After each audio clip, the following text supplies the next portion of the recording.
What are we doing? Oh yes, it's SpeakEasy on the 22nd of December 2021, and we're having a festive fun time special. What are you pointing at, Mark? Where's he gone now? What? Oh, you want do you I was pointing back at Peter because he was pointing up at me. ah No, that was just me muting myself.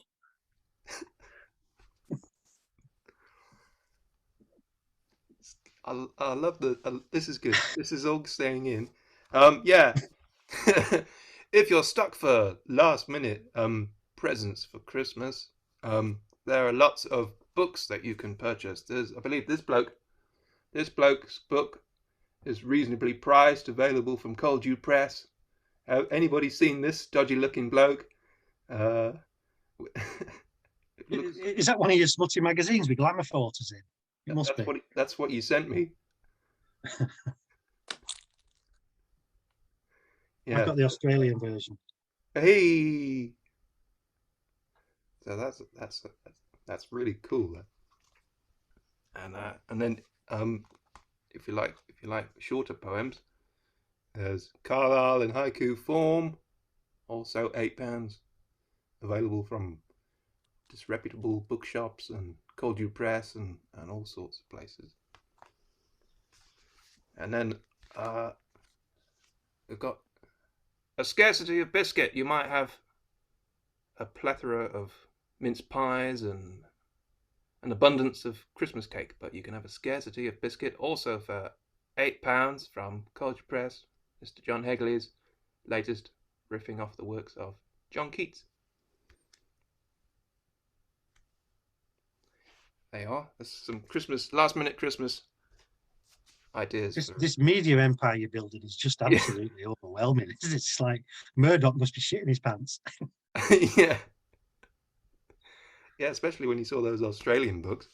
So yeah, that's the plug done. There might be other plugs over the course of the evening. Yes, good to see you all for this party that's not a party. And that leads me nicely into my first piece here, which is called Party Games. And it goes like this. 'Twas a week before Christmas 2020.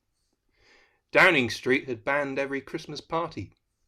Well, everyone's except of course theirs. No thought to the plebs stuck in numbered tiers. An excuse to congregate thanks to the baby Jesus. An after-hours works meeting with booze and fine cheeses. The arrogant makers of rules for the likes of that unwashed lot think no need to distance, for apply to us these guidelines do not.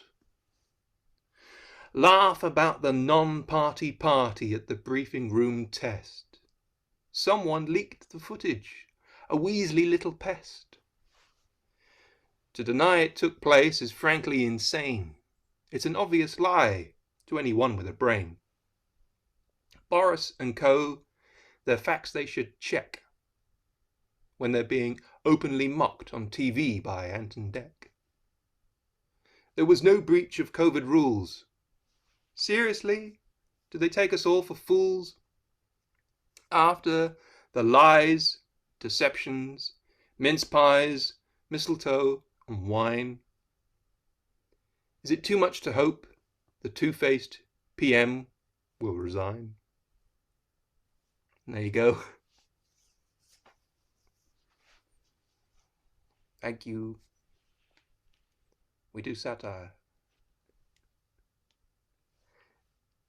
George, you're up. Follow that. Thank you, Phil. Yeah, difficult to follow satire like that. That's great.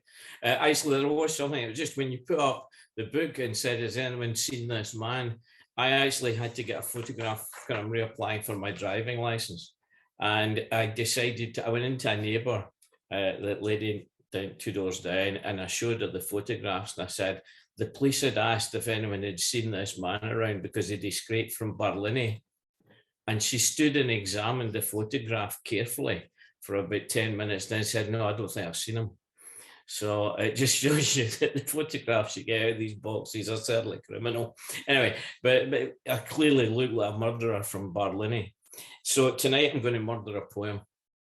And Jeanette, apologies, because I think you've seen some of these because I put them up on Facebook.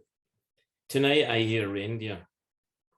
Unwrap the happy Christmases of tree secured by my dad, box from the loft disgorging tinsel baubles, ancient wooden animals, paint rubbed and flaking, the angel showering blessings from on high. A trail of opaque bulbs, bayonet fixings twisted tight until they glowed, yellow, green, blue, red, cable thick twisted, hidden by silver and gold tinsel swags. My brothers and I waiting socks to dangle from the mantelpiece, fire damped down for the night, and on the hearth a plate, shortbread for Santa, his glass of milk, a carrot for Rudolph.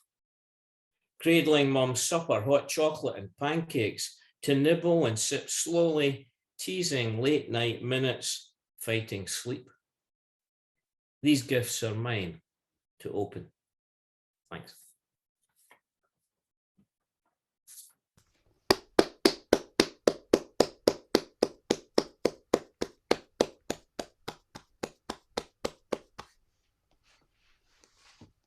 Really good. I wonder if Santa ever gets stopped for ID and doesn't look like his photographs. That's great. Okay, Peter, what have you got for us? Hi, well, I've got one here which is kind of about memory, and it's inspired by a song. And the song came for me to have two associations, so that it's become kind of like multi-layered for me. And the first part is about taking my dad for runs in the car in his last couple of years, and the next part of it is about going to Slieve League in Donegal. So the song is called "Edge of the Known World" by Big Big Train. It's in two parts, one both from lines in the song. So part one, calling up home from the edge of the known world. We headed out the other side of the wall towards the headstreams of the Irthing, on the rafted road over the peat and bog of Spade Adam waste false promises of richness, Butterburn and Churnsyke. At Gout Bank, not a cuckoo was heard. From the miles of sheep-spurned tussock grass, dumb blocks of plantations and the dummy tanks of the bombing range where once they tested Blue Streak. Britain's bid for the final frontier that never even entered production. Looking to its course on the windsill behind, we felt obscurely the need of its shelter, could almost hear him decree, we stop here. Bird Oswald then and civilization, and a stop at Bank's turret for the view, south across the Irthing towards Cold Fell, the sun over for us the familiar Solway, with a sound of traffic on the road past Low Row, dimming to a murmur, just 3 miles from home, in the car park at the edge of the world. The second part, standing on a cliff top on the west coast of Ireland. Calling up home now, we return no answer, and like rocks lying unconformably, or an archaeologist's interrogations of the strata of Rome, the layers peeled back to Spade Adam coming down off Slieve League. From standing on the cliff top of another world, of monks who sailed outward for God-forsaken stacks, the more forsaken, the better to find him. From waiting for a patch of sun from the viewpoint in a wet week, the swoop of a single chuff, rock pipits, the stiff wing glide of foamers, the straggles of gulls across the sea to the wall of super trawlers guarding the horizon of the Atlantic, hoarding anger for the winter. Somewhere away over its fish-emptied leagues, the dragons of the deep you have dreamed of came out of their sleep beneath the waves, bursting back into flame, while a murmur rolled in, are the last prayers of monks before drowning.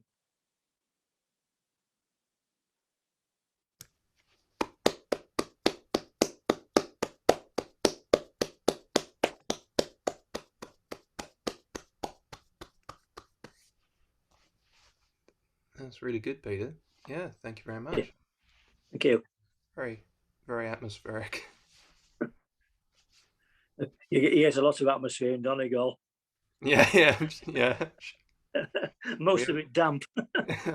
We have our fair share here. Excellent. Thank you. Okay. Roz, what have you got for us?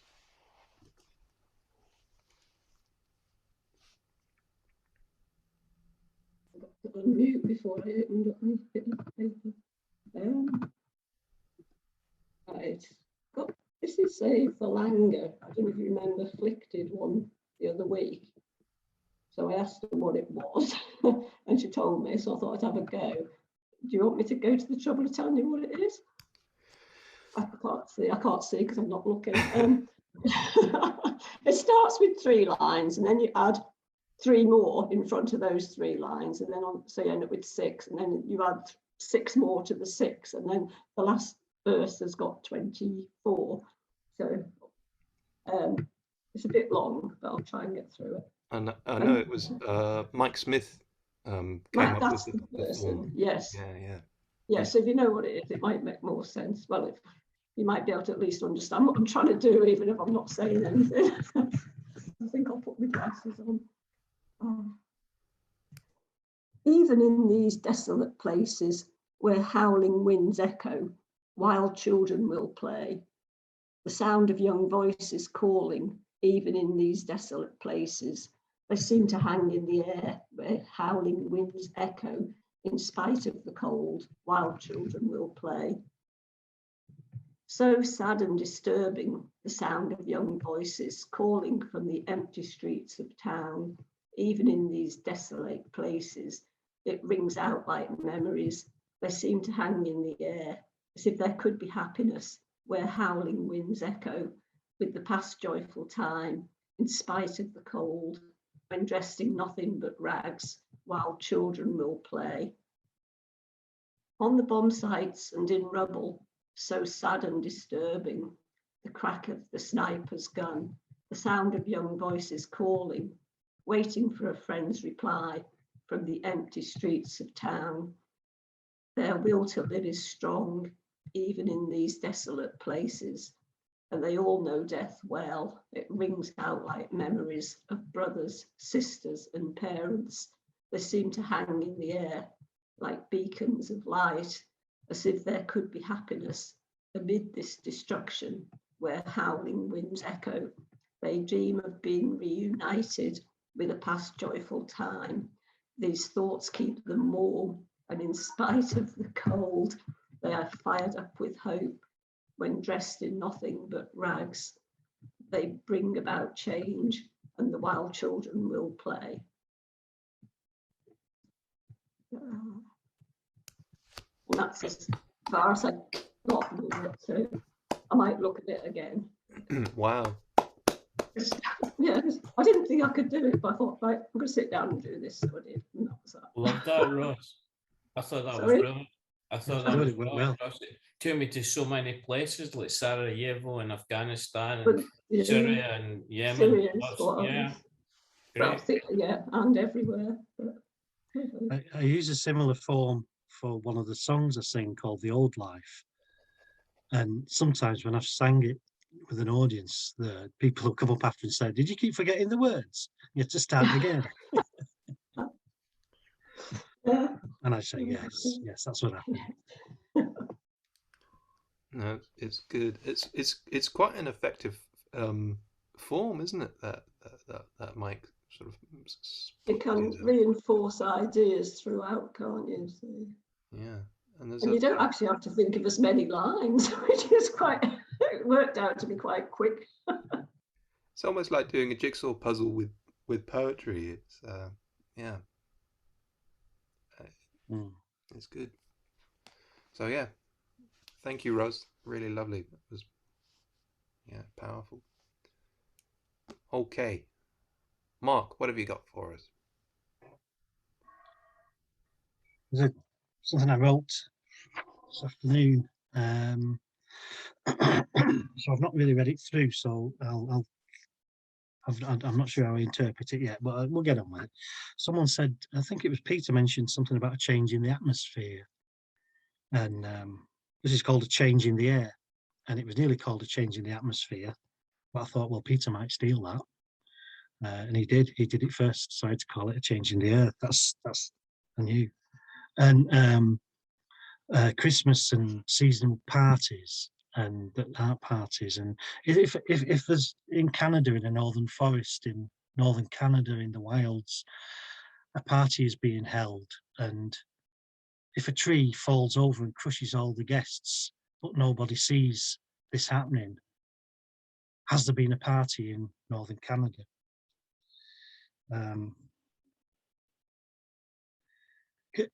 Christmas was one of the favourite games as a child at Christmas that my older brother, and myself and my younger sister used to play is which parent will leave this year, and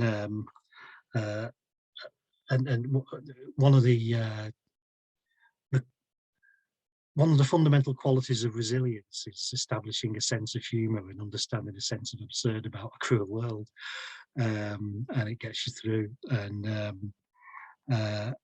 so I had some of that in mind when I was writing this and thinking about this. A change in the air. A change in the air has occurred, felt like the first autumn chill, a burr in the bones, a burst of nostalgia, fermenting in back bedroom corners. A memory yet to be designated status. Here is a backwards looking, forwards looking allocation in the calendar. The merry song of blood on blood, shared side by side over sprouts and bird and gravy. Our arms outstretched and waving, inviting crackers to be ignited over the hors d'oeuvres. So now we resemble mad commodities traders, flushing on the shop floor, hitting fortunes, baiting bulls and bears. Paper hat on head, I beat a retreat to a seat right in front of the telly and wait like a welfare expectant waits for a hot lunch. The Queen's speech isn't saving me. The caravan holiday next July isn't saving me. The new sweater one size too small isn't saving me. A change in the air has occurred, felt like the first autumn chill, and we have become victims of winter and the gatherings we inhabit to keep out the ice.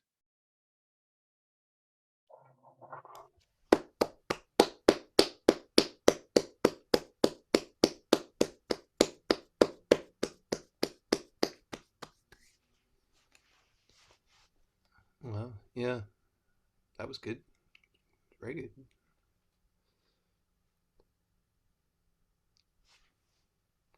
Cool. Okay. We've got about 3.5 minutes.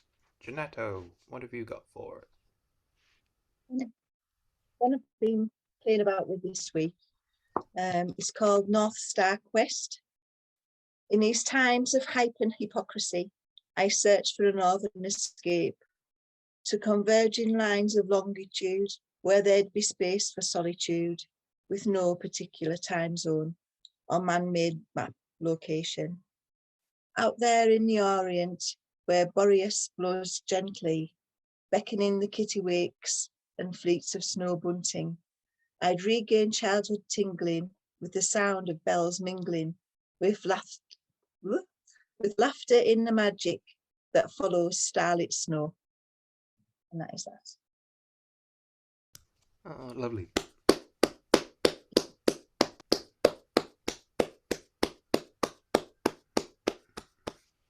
Thank you very much.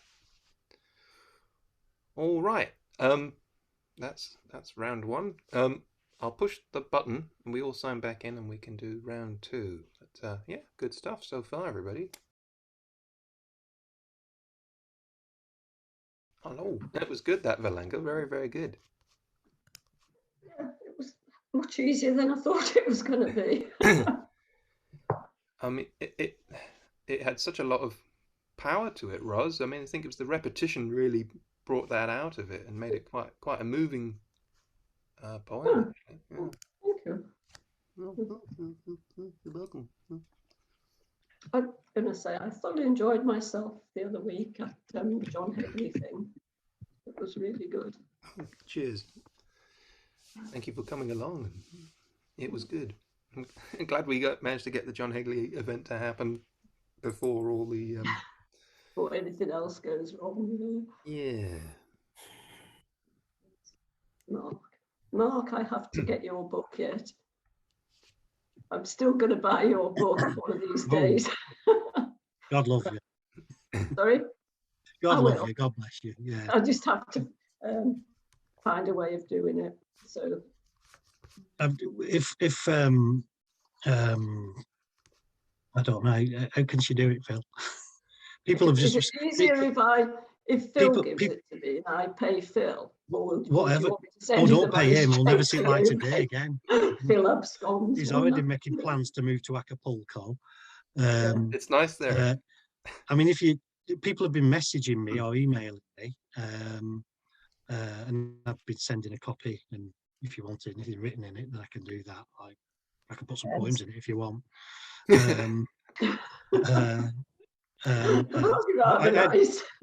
I had one request for someone. They said, "Can you spit in it?" I'm sorry about that, Mark. Yeah. Don't know what I was thinking. But we cater for all tastes, you know. We don't judge in the the Museum of Words. Because my website doesn't. I'm getting rid of that. I'm doing another one, so I can't do it through that. I mean, it's in bookends, but the easiest is just me to send it to you. But are you on Facebook, Ross? Are you? I don't do Facebook. No, yeah. No, I don't. No, I don't do Facebook. I do most things, but just on Facebook. Maybe Phil's got contact details of. I've got contact details. I can get do it that in touch with each Phil other. knows what to do. He's like almost a grown up. Almost. Don't tell anybody though. I'll have to do like responsible things. Or I could just come and visit you. I'll stand there like as if I'm a Jehovah's Witness. I know. Keep asking for the address, and I'm thinking. I'll put my foot in the door and I'll say, "May I interest you in some modern verse, madam?" He'll come and visit you and ask you questions and then answer his own questions while he's sitting there trying to get you to talk. I can't guarantee I'll leave. If it's nice and warm, you know. And He'll turn up in a bright red suit with some reindeer. Yeah. Yeah. Well. Yeah. And you'll say, "Oh, you look gorgeous in red." And the white beard. Yeah. Yeah. So, right, I don't really know who I am anymore now. You throw me again, Ross. Fernando Christmas. Happy for yeah. Put your mute on.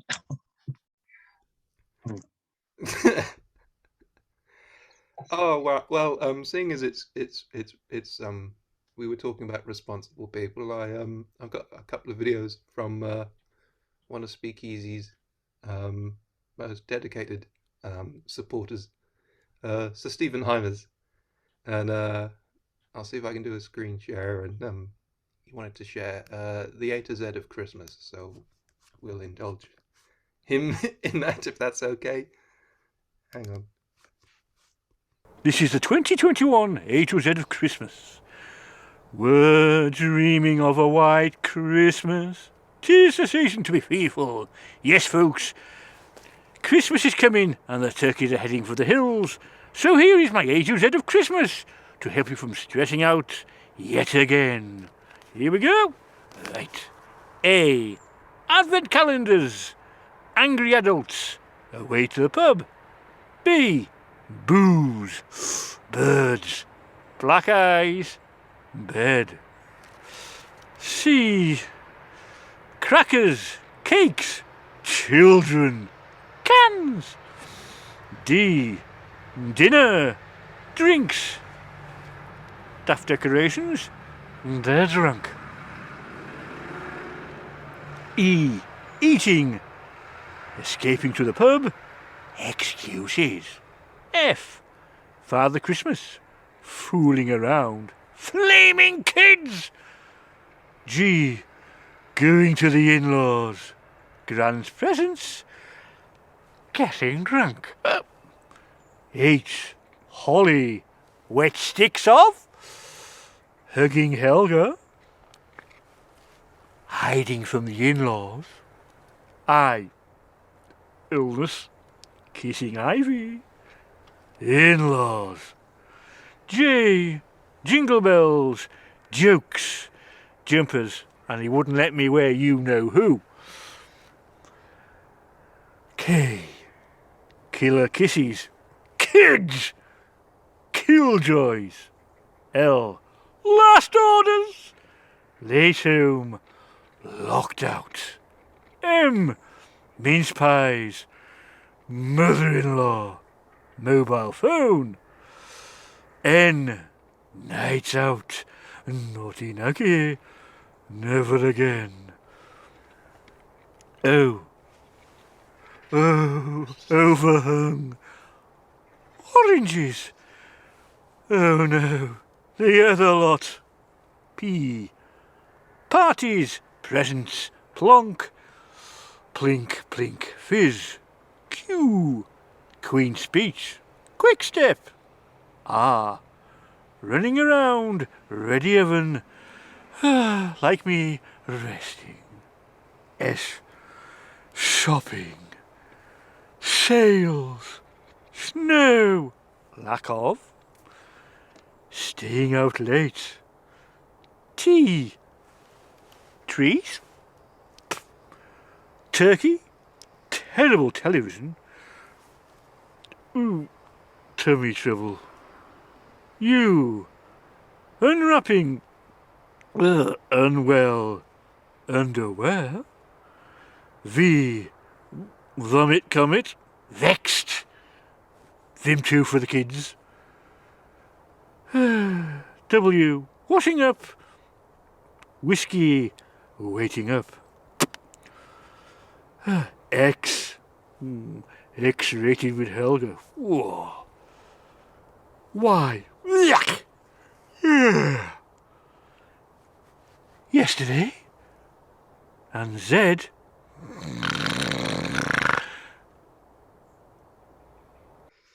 Stephen's A to Z of Christmas. Yes. I think most Christmases sort of end like that. You're completely exhausted. I don't think he missed anything out there, so yeah. Here we are. Okay, we'll start another round. This one's called The First Sign of Winter. It's based on a true story. And it goes like this. Where are my gloves? I swear I used to have a pair. Have you seen my gloves? I look for them everywhere. I've got my hat. I can lay my hands on that. And it weren't exactly a job and a half to find my black and yellow winter scarf. But of my gloves, there's no bloody sign. They'll be waiting in a safe place. Until then, I'll have to find another way to keep my hands warm. Oh, they're there, on the chair. And as I say, based on a true story, that one. There you go. George, what have you got? Right, yeah, well, sticking with the Christmas thing, sort of, yeah. Long ago and now, they lied about the virgin birth. They lied about his time on earth. They wanted power. They wanted us to hate, to vilify, to curse. If we distrust each other, then we follow blind. We follow them. He was a child with a child's trust. He was a man who said we must love everyone, not pick and choose. Be quick to give, prepared to lose our lust for goods, our lust for gold. So in deep winter, dark and cold, remember, let religions pass. The foreigner, each lad and lass, are you, just you, Same hopes and fears, your laughs, your loves, your wants, your tears. Thanks.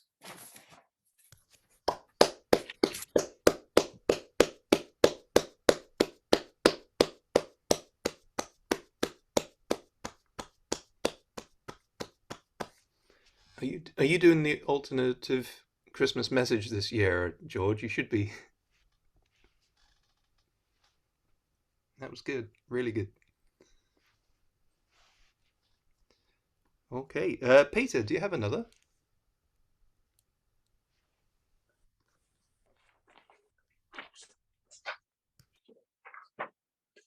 Well, so somebody mentioned the lack of frost. Well, here's one about it.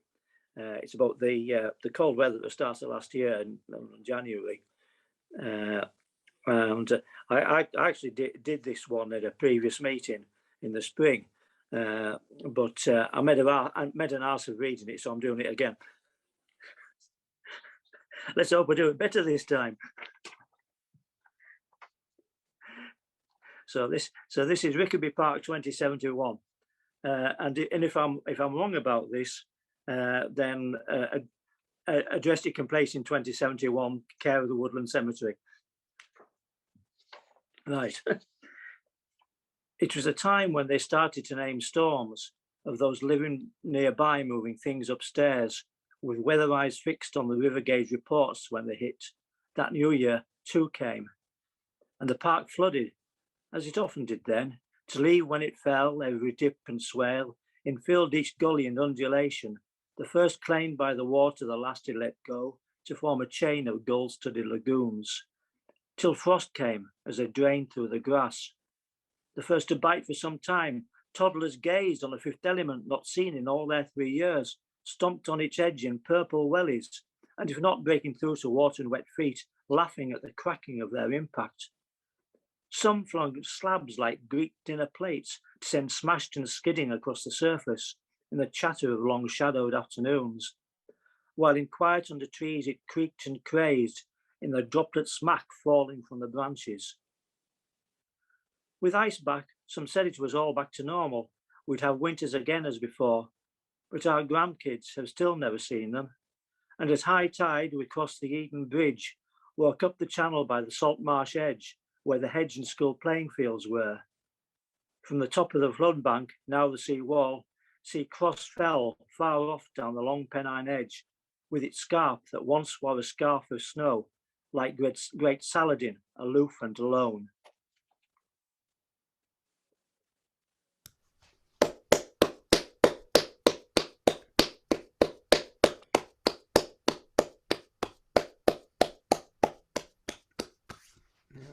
That's really good, Peter. Should have sent that to the COP26 meeting in Glasgow. Yeah, frightening. Yeah, so don't know what to say after that. Yeah, thank you. That's a happy thought for us to think about it. Yeah. Yeah. Somewhere I've got to cheer for one somewhere. I'm sure we sit around half an hour. You conjure up such an image there of you know, the increased sea levels and stuff, and I mean, to imagine the park here in Carlisle completely sort of underwater and yeah, I mean, it's just pretty scary. Yeah. Saladin of the salt marshes. I wonder if, you know, hopefully it won't come to that, but things are looking still a little bit. Yeah, it's there's still nobody's really doing anything yet. Yeah. They're still prevaricating, and when you look at, say, this new trade deal, when they let the Australians off the climate change parts of it. Yeah. All just so they could announce a deal. Yeah. We sort of forget that it's actually happening already. I mean, I've forgotten, is it Tuvalu or Niue? You know, some of the islands there that are already basically underwater. Oh, yeah. About Bangladesh, the villages are being abandoned all the time. Yeah. Well, at least we've got things to look forward to, like corruption and parties that aren't parties. And trade deals that aren't trade deals, and change of government to some more extreme version. Yeah. Because people trying to get rid of Johnson are kind of worse than Johnson. Oh yeah. That was, it's repeating what happened with May. It was the same people doing it. Yeah, it's a They gradual decline. got rid of her to put Johnson in, and got rid of Johnson to put somebody even worse in. Well, I just Yeah. wonder. I think Michael Gove has been conspicuously quiet. He has, hasn't he? Yeah. Yeah. Although he I don't remember voting for the RG. Yeah. Oh man. Anyway, yeah, it's the time of good cheer and goodwill and all that. Oh dear. Roz, have you got something to cheer us up? Right. I was, I don't know, I was thinking about, started writing something in my head, and then I realised it wouldn't work because I said Christmas is dead and gone, which is too late, too early. So I made it shorter and different. Though another Christmas will soon be gone, last year seems to have dragged on and on. As we crawl to the end of 21, it leaves us with the gift of Omicron, a new COVID strain that needs prevention. But how to manage this causes tension amongst our leaders who dare not mention the lockdown could have another extension. And now even those optimistic few who pinned their hopes on 22 recognise that no one in Boris's crew has the foggiest idea what to do. And with Boris baffled and collapsing under stress, it's inevitable his premiership will end in a mess. And that's what we have to look forward to in 22.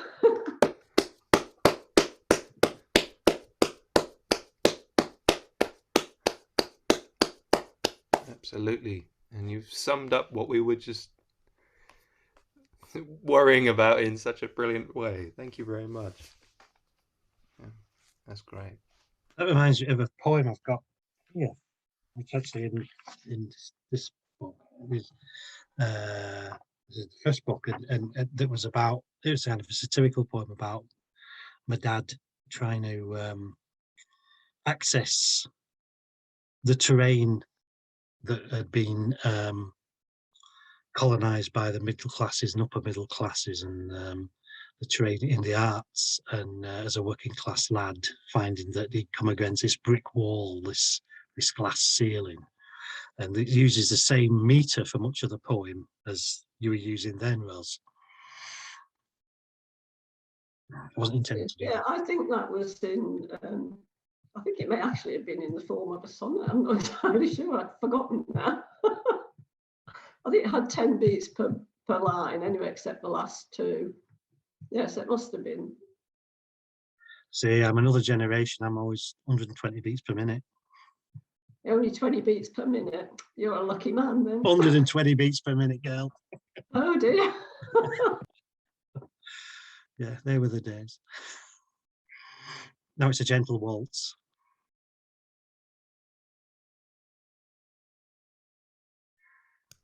Is it me? It is you, yeah. Oh. Yeah. All right. I could, yeah, I'll do this because I got a poem about a day or two after Christmas in the night time, when, as a child, the decorations fell down, they drifted down from the ceiling, and it seemed a very ghostly event. I was very fearful and mindful of ghosts and the paranormal when I was a young child. And we had I had a grandparent who'd give readings, and it was like Seance on a Wet Afternoon, a Thursday afternoon. There was a film, Seance on a Wet Afternoon, and but I'm not doing that. Maybe next later. Anyway, this is, so I want to change the mood. I'm going to go abroad, and let's go to Europe, where we're no longer allowed to hang around for very long anymore. And this is a series of poems that I've got sort of several series of poems going on at any one time, that you go from one to the other, and sometimes you just abandon, and other times they rear their head again. And this is from a series that's called Erotic European Adventure Encounters, Erotic European Encounters that may not have happened. Some did, but most didn't. They were a figment of an abused imagination. And this is called All You Can Eat, and it's set in Europe. And remember that, set in Europe. One day we'll tell our children about Europe, and we'll say, yeah, it was, and we'll say, oh, what was it like to go to Europe, Dad? And you'll say, oh, you know, you've missed out there, son. All you can eat. I'm eating a pie at the beach Formica table. The older man to the side of me, with an overhanging belly and comb over, is piling chips into his open mouth. He breathes heavily like a struggling boiler. His large plate holds a fish, 3 trees of broccoli, 2 sausages, a pork schnitzel kind of thing, and rice mixture with a selection of vegetables and meats, and sweet corn. Lots of sweet corn. He washes this down with 2 plastic beakers of San Miguel. After he finishes eating, clearing his plate except for a bit of rice and sweet corn, he leaves. I follow him. 4 blocks on, he seems to sense me and makes a number of measured pauses, one of which involves him scrutinizing the window of a women's hosiery store. He soon realizes his mistake and moves on, perspiring quite a lot. After 8 blocks, he clearly knows I'm following him, and in a moment of rising blood, suddenly turns to confront me. What do you want? He demands. You forgot your complimentary donut, I reply, handing him the pink and white striped paper bag and stroking his hand as I pass it to him. 2 more blocks and I'll be in his arms, a large hair-circled nipple between my hungry lips.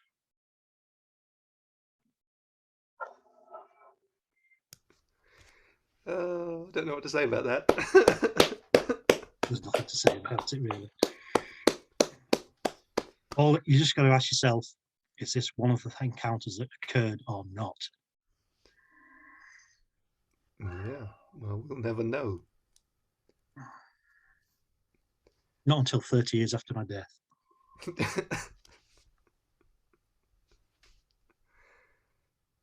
Okay. Is this the next Carry on. collection, is it? Is this the follow-up to Grid? I have no idea. No, I've got something else in mind for Right. that. Off Grid. Janetto, what have you got for us? How do I follow that? I've got like a Christmas. You follow that, Jeanette, with an elucidation of erotic encounters in Wigton, of course. Of course. Well, funny enough, this next one's called Nutcracker. So, shells sprawled on the surface, shards embed one palm. The other hand holds metal, warm metal.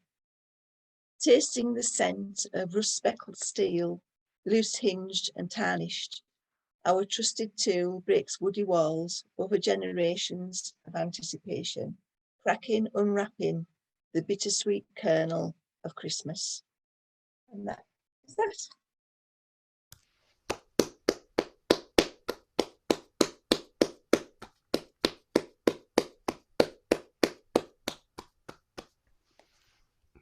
Thank you very much. Yeah, we had a family tradition at Christmas time of like a bowl of nuts and a nutcracker would appear. It's like nobody in the family ate nuts. So why we suddenly got this big bowl of nuts and this nutcracker? Yeah, and we always got bottles of Britvic tomato juice. Nobody drank that either.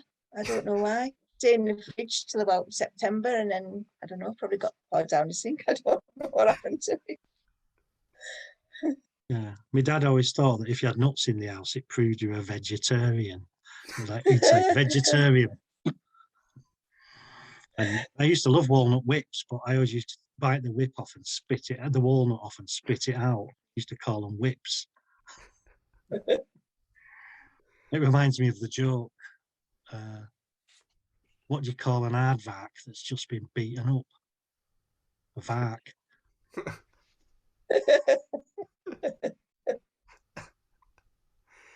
How's the cracker joke writing job going, Mark? Yeah. I'm looking at doing a series of pornographic cracker jokes.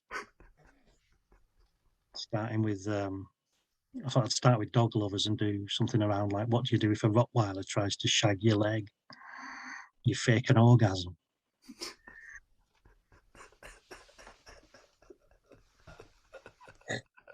I'm sorry. You're not sorry. I know. I'll put the mute on.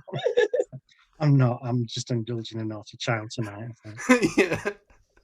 We all are. Yeah, sorry. Oh dear. What do you mean fake?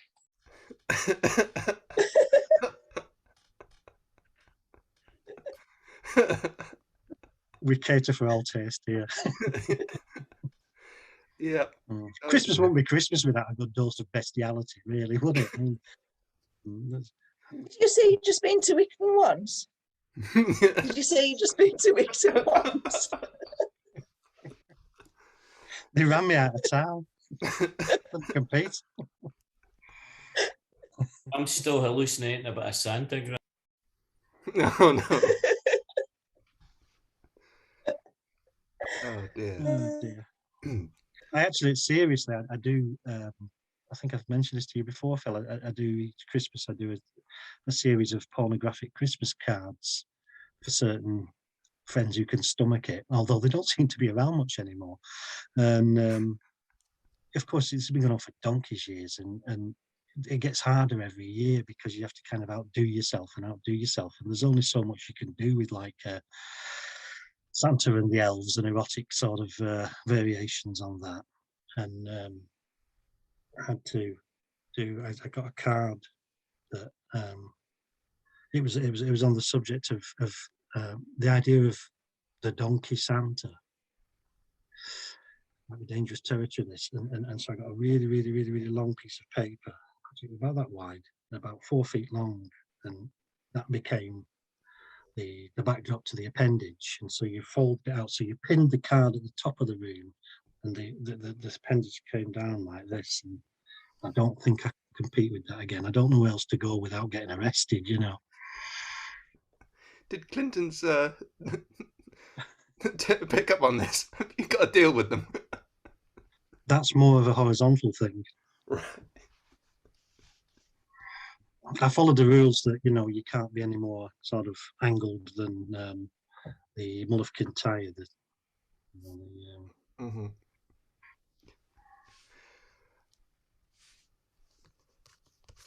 Well, I don't know how to follow this, so I've got another video by Sir Stephen with his Numpty of the Year awards. That'll do it. Enough. So we'll see what he's got to say here.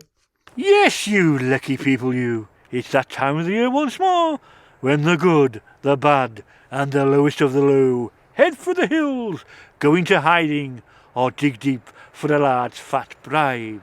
I mean fee. Not to be named and shamed. Yes, it's time for the Numpty of the Year Awards. This year it's been held at a rather secret location somewhere in Carlisle. What a year of outstanding numptiness it's been. So let's get this show on the road, shall we? And hear our top 10 winners, and may him upstairs have pity on them all. Number 1, the political blockheaded numpties are Sir Keir Starmer, who can't make his tiny mind up about anything, and bungling Boris Johnson, who's still making a right pig's ear of it all. Number 2, the barren, not so hard up Numpty Award goes to disgraced ex-MP Charlie Elphick, who claims to be unemployed and trying to make a benefit claim after failing to pay £35,000 following a court case. Lucky blighter. Number 3, the stupid, shocking sporting numpty is Disgraced Aussie cricket captain Tim Payne forced to quit after sending some mucky photos to somebody way back in 2017. I don't know. Number 4. The sulky snooker playing Numpty Award goes to Rocket Ronnie O'Sullivan, who spat the dummy out after crashing out of the UK Snooker Championship sit-down protests and row with photographers.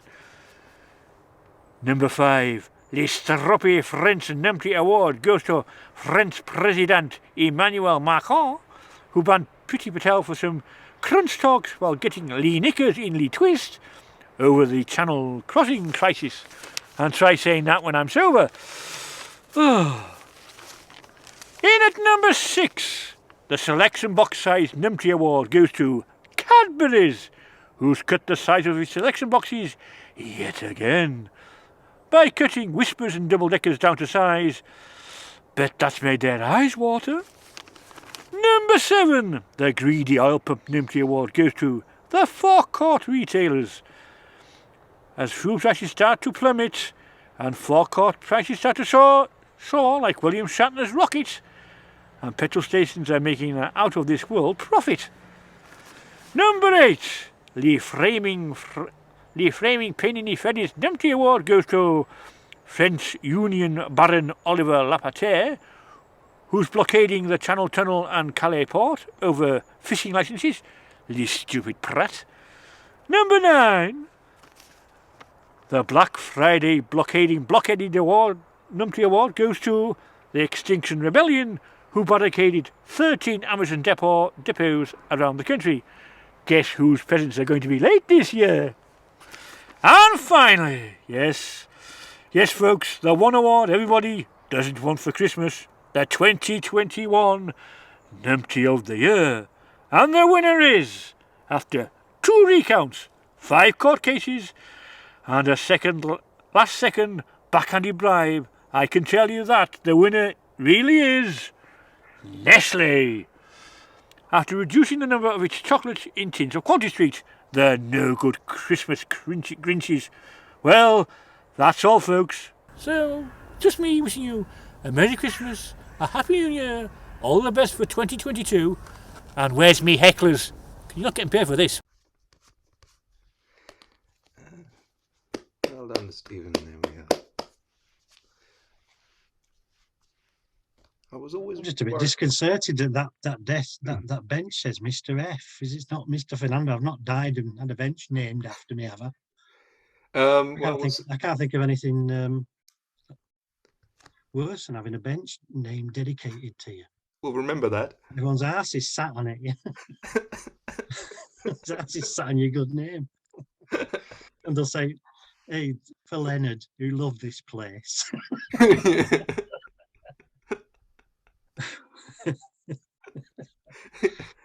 Oh dear. Goodness. Yeah, we'll set up the Fernando Smith Memorial Bench. Yeah. And, yeah. We'll take it to venues and do poetry readings there. Fernando Smith Memorial Commode. Yeah. Every sitter gets a free picture of a wolf.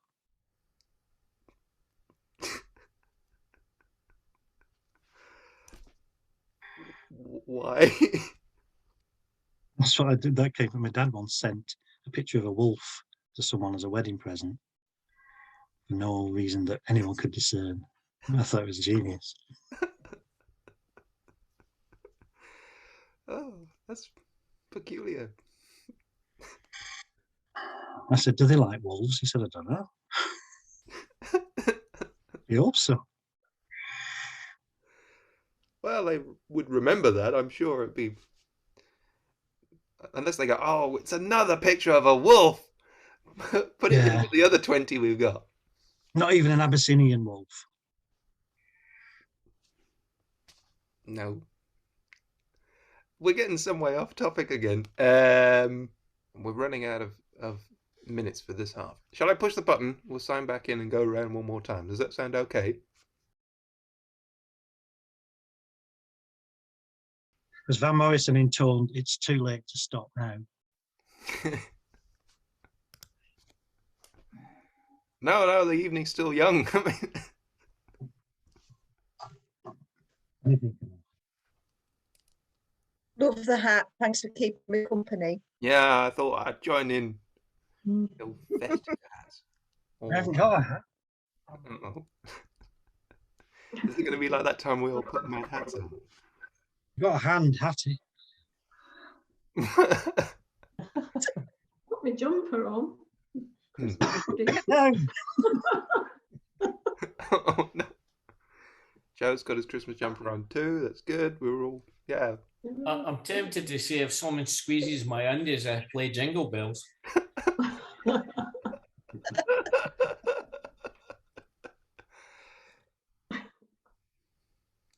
Nothing to do with the pants. Well, Well, as long as you can resist saying that, that's okay. Yeah, don't say that. Oh, okay. Here's another poem. Remember what? That's why we supposedly tuned in. It's all poetry. Yeah. Yes. Well, I hope so. This one's about poets and that. It's called "Listen, Poet," and it goes like this. Poets are inquisitive creatures with curious minds. They look at our world, seeing with telescope eyes, microscope eyes, periscope eyes, taking it all in through a unique lens, articulating observations, gathering information, defying convention, and telling it like it is. They call out injustices, say when things aren't right, campaign for change, look back and make sense of things maybe we didn't understand. Now we find new meaning. Now we find words to describe, find words to illustrate, simile, analogy, rhyme, should they wish, compare and contrast, distill the essence, and propose a train of thought. Now go with me on this. Poets are sharp, funny, articulate, and aware. You can't fool a poet. Well, not for long. Poets know the importance of puncturing pomposity, dispelling myth and rumour, even in flights to most far-flung corners of imagination. A truth is told by poets, our universal story, who we are and who we could be, who we should be. Poets know we could be better than this, but maybe the poet knows the secret of life. Poets listen to the whispers, take heed from the muse. In a world of uncertainty and chaos, the poet finds explanation in the poetry of life. And there you are. Oh, thank you.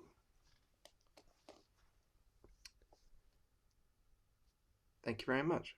So yeah, George, what have you? Thanks, Phil. I wasn't going to read this because tonight we seem to have been so full of the milk of human kindness that, but I thought I would read this. I was just sitting beside me actually. It's called Bigots, but I'm tempted to retitle it Cabinet or Tories or something like that. But it's called Bigots. I have read justifications, how every view is a product of living and training. So if I had lived and been what they have been, I too might. Aye, bugger that, lad. I've seen the foot on the poor boy, like we used to sing, only a poor boy giving it all away. As we do, lad, as we do. Sacrifices we make. Do you not see? We are the bloody sacrifices. I used to sing, we'll hang them high from the tree outside the door when the red revolution comes along. Aye, lad, thing is, if I had their living and their experience, if I had thoughts like them, bloody do it, lad. Be there with rope and noose, hang, draw, quarter. Never think they're just us in a different suit. Thanks.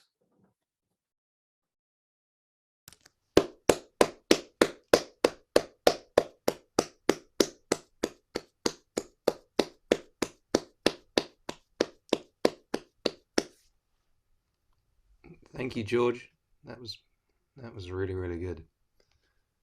And yeah. So with that last line, George, is obviously makes me think of the dialogue around the Holocaust and ordinary monsters and people like you. In fact, there's a poem by Leonard Cohen called "Eyes for Adolf Eichmann," which I've put up there, which I'll read in a few minutes, I think, to follow on from that, because that's really seasonal. Yeah. Well, we'll look forward to that. Cool. No, that was a great poem, and yeah, ties in with a lot of what we've been saying this evening. Peter, do you have another? Right. So yeah, I've just been having a quick rummage because I wasn't expecting to do more than two. So anyway, here's one that's fairly alcoholic, given the season, and it's make mine a double Dionysus. Looks like he's been hitting the nectar again. Zeus's favourites flung to his drought. Skinny dipping in the Castalian spring. Ganymede's for it if word decants out. Just give him an inch, he'll maunder an ell as he stitches himself to your coat. Thinking the words that arced like flames that guttered wetly and died in his throat. His heaven-raised grains gold of Byzantine apse, Saint and peacocked, vine tendril curled, in lapis and malachite, jasper. Ah, God, there's plenty still somewhere in the world. Yet they cannot take shape to delight the eye, and his tesserae fall tumbled and choked. So he sways for the end of another ear, this fustian flummerer, rap rascal cloaked, Shesquipedalian pot valiant.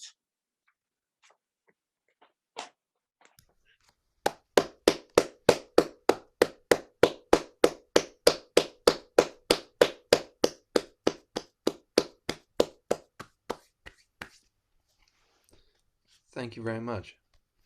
Which was most of which was got by rummaging a thesaurus. Oh, okay. Yeah. No, that's good. Thank you very much, Peter. Okay, Roz, do you have another? Well, I don't have anything completely new, but I've got a couple that I've only read at the Kirk Gates. So it's only you, Phil, who's had to put up with them more than once. I'll try one of them. I just found this one beyond Facebook. That'll do, will it?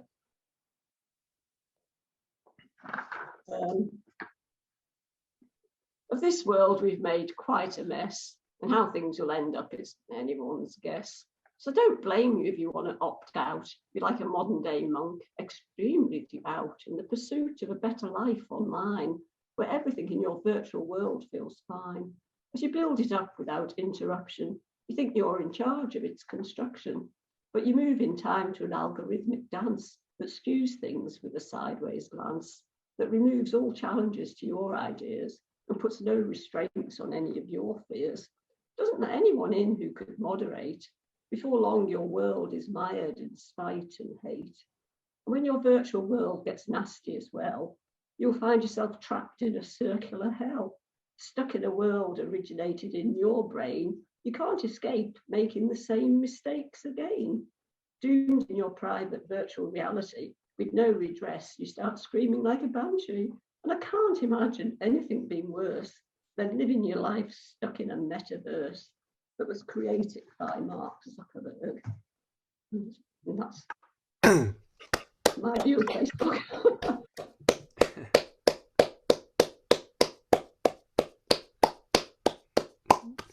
Excellent. And that'll be why you're not on Facebook, which was the question that was asked earlier on. What? Why I'm not on Facebook? No, no, terrible place.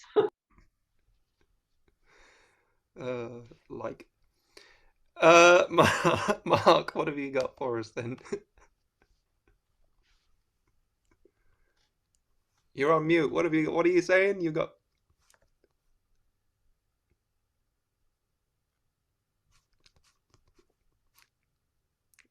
I'm saying I'm on mute. I'm on mute. I can't hear you. Are you on mute? Yeah, and that poem, it'll take me. I could do a session on, you could just watch me looking for trying to find a book. Yeah. Yeah, it's like I'm going to do an avant-garde sort of cinema verite thing now. That's called Finding the Book. Marcel looks for a book, so I can't find it. So I'll have to do another one. Fernando's found it though. That's okay. I found another one. Yeah, I've got one here that's about. Let's think about at this time of when little baby Jesus were in manger, and all the priests that serve the stories. Let's think about the priests who sit before dwindling audiences, much as we do. Let's spare a thought for them, and I've got a poem here about the big bloke in the sky.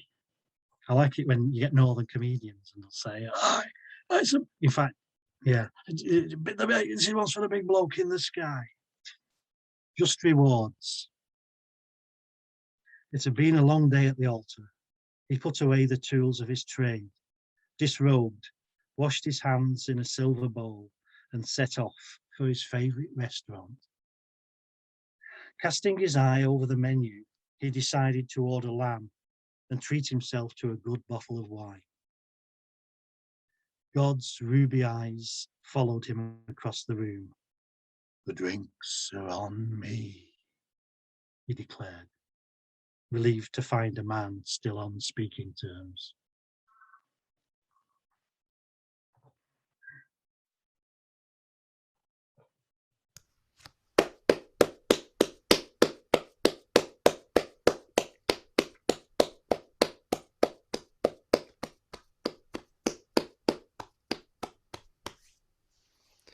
Sounds like one of those wine and cheeses parties.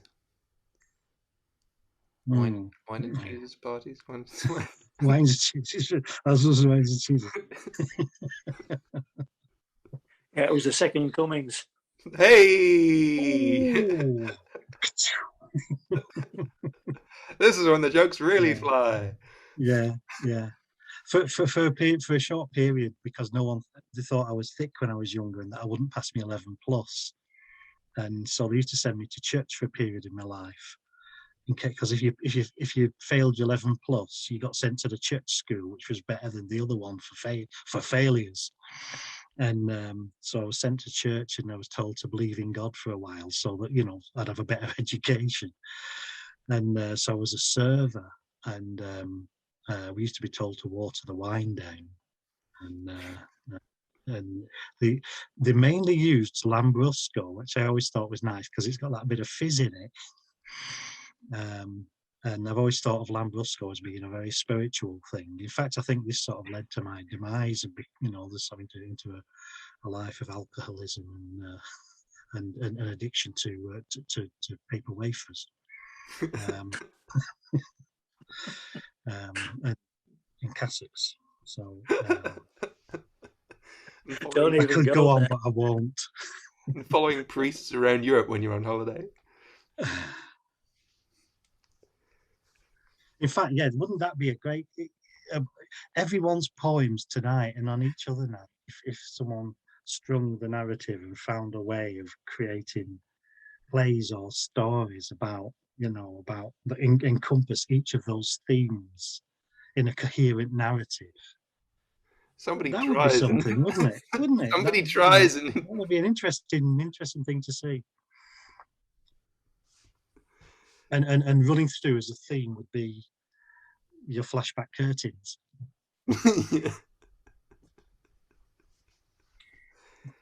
Oh yeah. Sounds like a challenge, that. It's a challenge I won't be taking. No. Janetto, what have you got? I've got a little poem, but before your poem before about poets, Phil, it reminded me of, I'm sorry, Ros, I found this on Facebook. But it's a little screenshot I've got here. How to become a poet. Someone asks you a question, you answer with your life. True. So a poem here, in Harry Gallagher's book. I've got a little poem in this month's or recent publication, and the theme was magic. So had a go at a sink in. It's called Always Leave Them Laughing. Wide grinned, bumbling, fumbling, lumbering genius, unfailing, failing magic, just like that. That's it. Fun.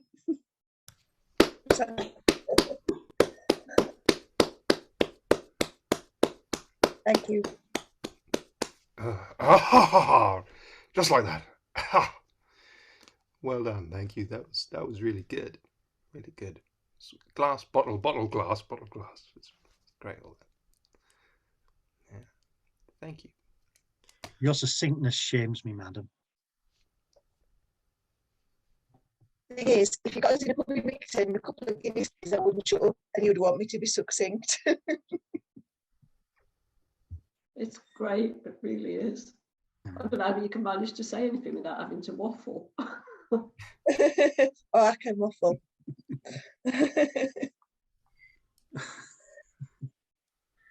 Waffle for Wigton. Waffle for Wigton. The one endearing thing, well, it's not endearing at all, but the one thing I enjoy about Rachel is when he makes those noises of like, it's like a sort of a turkey about to meet its death. So did you go for a takeaway then? Or was it your stomach? What? I was just wondering if those sounds were from your stomach and it was a takeaway you'd had. Sorry, I was trying to freeze then to avoid your question.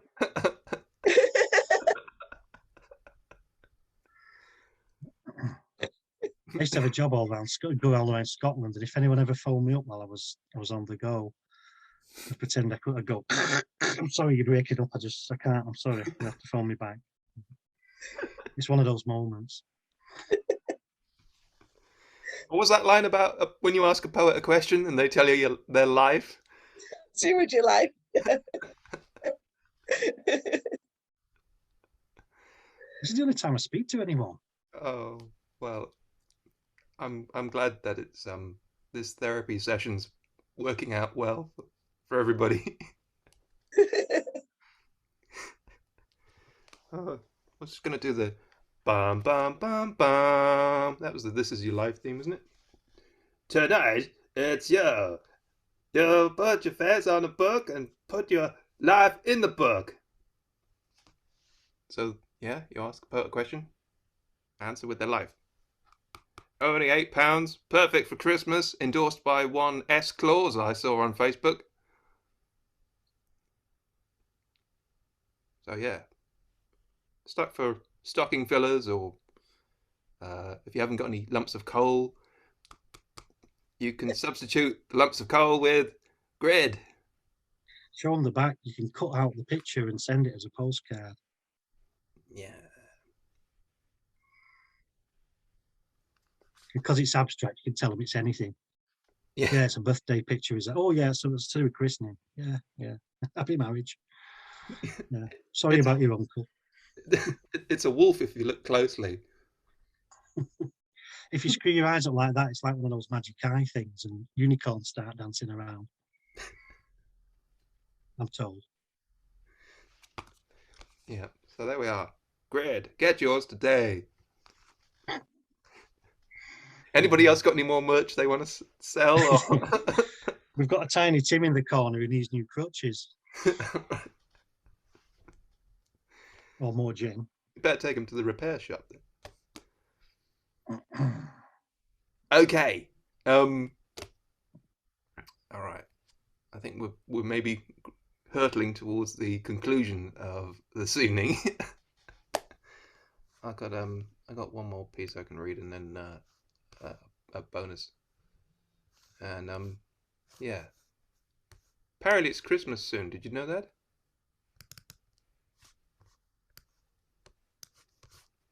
Well, apparently news to everybody.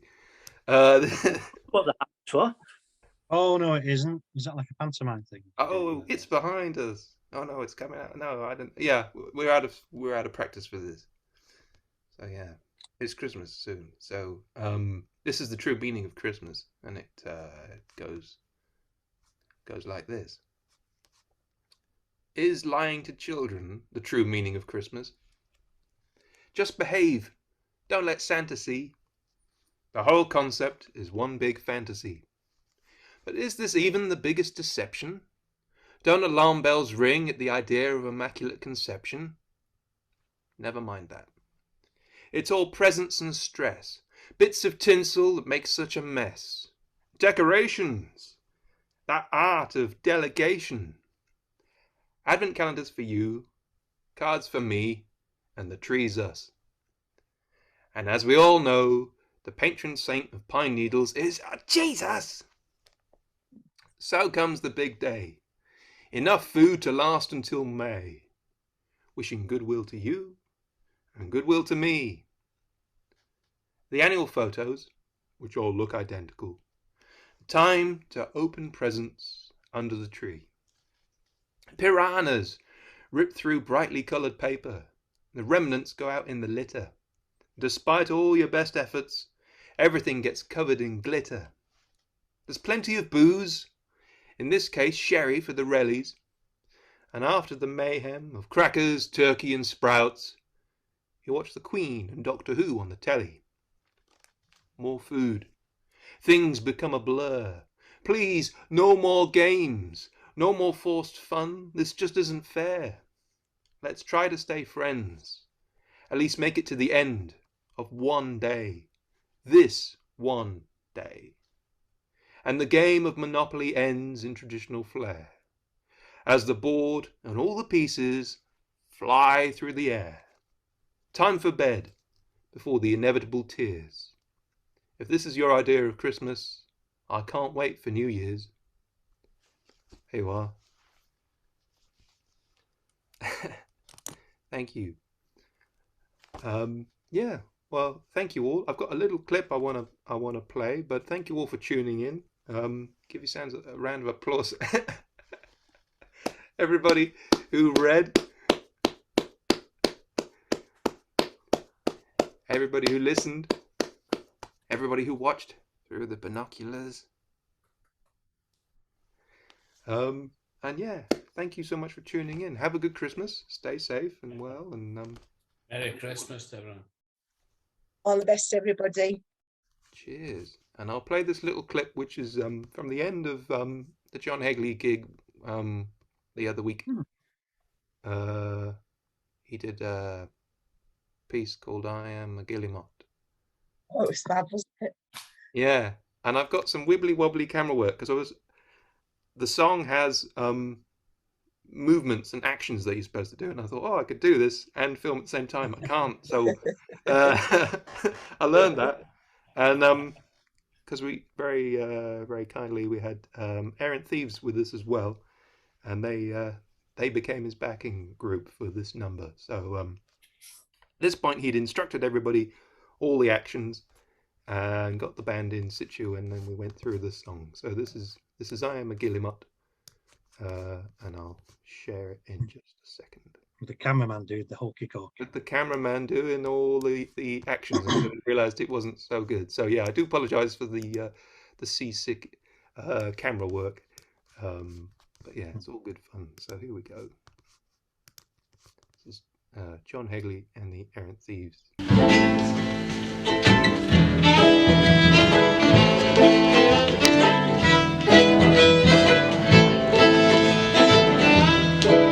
If anybody wants to dance, you can rather get in. There we go. I am a Guillemot. Do short-term memory problems, come on. I am a Guillemot. I use my bill a lot. I get the fish out of the wet, I eat my fill a lot. I live on ledges, vertical edges. Eating wise, I do not know what veg is. Don't you give me sherbet, give me a turbot. My appetite for fish, I cannot curb it. I am a Guillemot, I know the drill a lot. I drill into the drink and get the drink and knock the ink upon my quill a lot. So you do not thrill a lot. Well, listen humans, very soon you will a lot. Did you know that I can go so deep I've been seen through the porthole of a submerged submarine 130 metres under? I don't think so. Play the blues!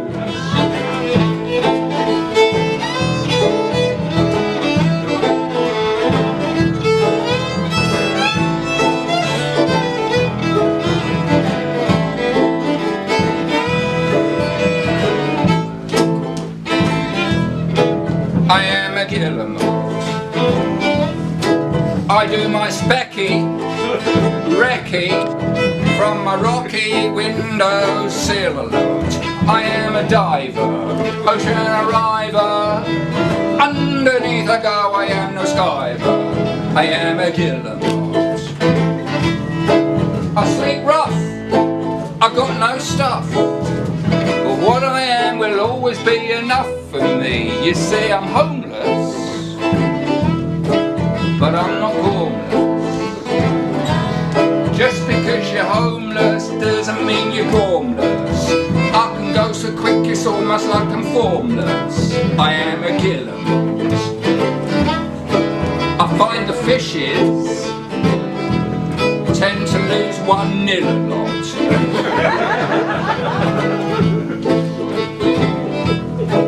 But I take only what I need. I take only what I need. I take only what I need. I take only what I need. I am sustainable, self-restrainable. I am a Guillemot.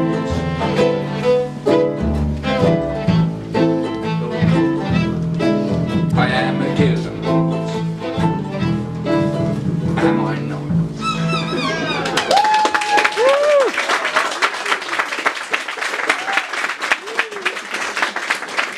There you go. Right. Thank you. Wasn't it great? There we are. Thank you. Oh, I'm really sad I missed that. Well, hopefully, things will pick up and we'll be meeting again soon, but we'll see what happens. In the meantime, have a safe Christmas and see you in 2022. Yeah. Thanks all. Great. Cheers, Phil. Thanks for all Aye, your stuff aye. these last couple of years. Brilliant. Thank you. Thank you. Thank you. Take care. Take care. Bye. Get home Bye-bye, safe. everyone. Have a good one. Bye.